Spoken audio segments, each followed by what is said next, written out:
Anime is not real.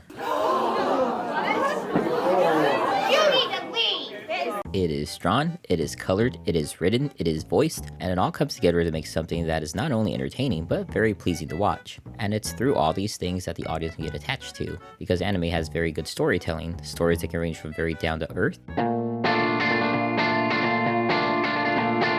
to downright crazy, all within the same subgenre.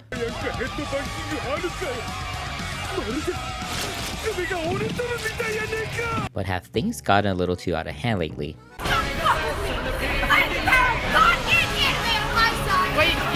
Yes, way more than I care to know. Let me explain.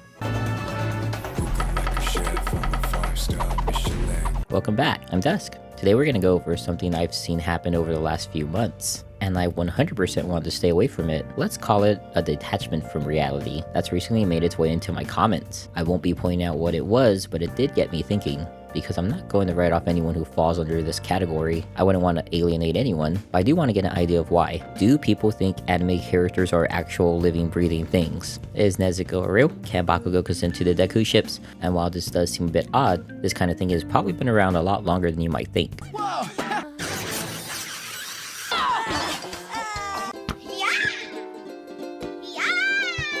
It's no secret that throughout human history, we connect through storytelling. From cave paintings, ancient Egyptians, Greek gods, religious articles, to stories your grandparents told you that you barely remember. And anime is no different, albeit it's more for entertainment. The Western perception of anime has changed throughout the decades. 70s was Speed Racer dub era. Look at those clouds up there. They're beautiful. And it's a perfect day for a drive. Oh, Trixie, please stop talking. Oh! 80s was probably Autobots. The late 90s was Ash catching Pokemon with his Pikachu. Thundershock, no! Pokeball, go! And the 2000s can be remembered by the screams of Goku leveling up on DBZ. So what does the 2010s have? Oh god, don't get me wrong, I love a big round pair of anime eyes, but this is how the modern group of regular people online views the anime fandom. Instead of the medium that it actually is, just make your normie friends watch Princess Mononoke. And be around young people and get to see all the pretty girls. Who here has been to an anime convention? Now, how many of you like going to the voice actor panels? Personally, I feel like it's a behind-the-scenes look at the production and stories from the actors explaining their approach to a certain character. So, was it your idea or someone on the productions team idea to make Goku Black sound British? I don't mind the question, but I gotta say as an actor, it is a little frustrating to have people trying to get in your business about your job. I'm good at what I do, and I've been doing it for almost 20 years. And I think I know what I'm doing. And hearing some of the most iconic lines performed live is just the coolest thing ever. But if you go to enough of these, you do hear some interesting questions. And all of these are pretty fun, silly questions. And most voice actors would answer in that voice and play along. And it's a good time. But some questions feel a little more serious. Alright, so I'm pretty sure you're aware of Princess Celestia being portrayed as a tyrant, an internet troll, and God forbid, a molester. And Pinkie Pie and Fluttershy on occasion... No. I'm canceling this question. So I'm going to let you know from where I stand, the darker side of the fandom is not part of what I will talk about. It's not part of what the show's about. If you choose to do that, that's your choice. Which I don't think is a direct connection to the voice actor, but a personal relationship with the character, as considered parasocial, which is one of those words that overwhelmingly popped up everywhere in 2023, which is something that dates back to people obsessing over gods and Greek mythology, musicians in the days of big symphonies, and celebrities in modern times. Right now, mostly Korean idol culture being popular globally, but when it comes to anime, we end up as something called fictoromance, a desire for a fictional character, which I get being attracted to a waifu or husbando. And then Tifa's like this like sexy little thing, he's like a thief and stuff, she wears a short skirt. And you're like, I can't decide. When Eris, right at her peak, gets killed. This is how every guy just like figures out what love is.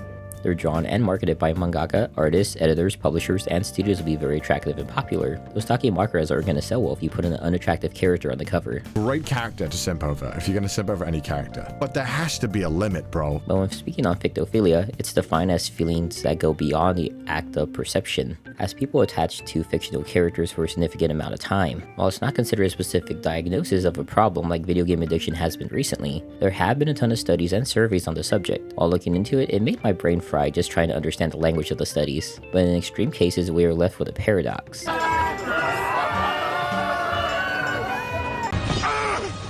It should have been me, not him!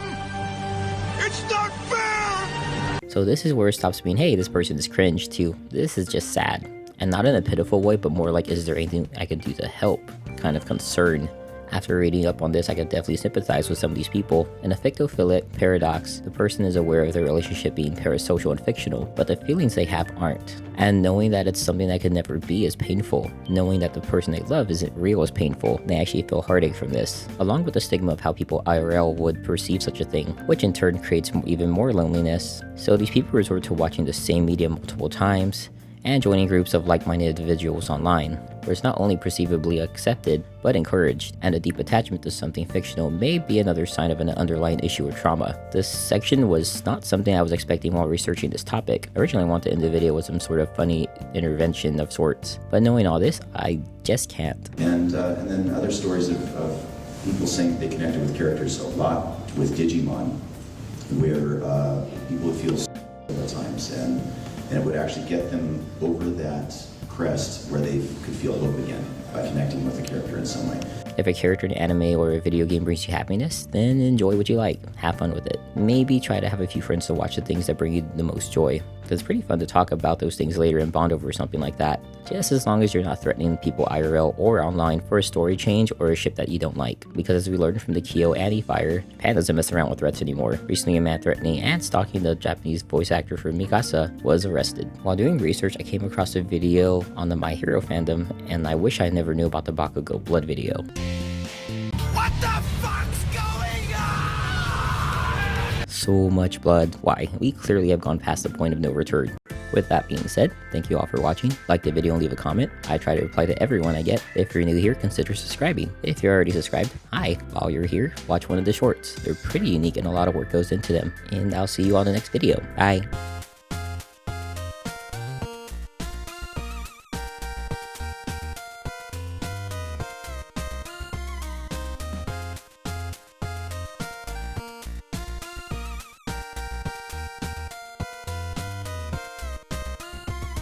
Hold on real quick.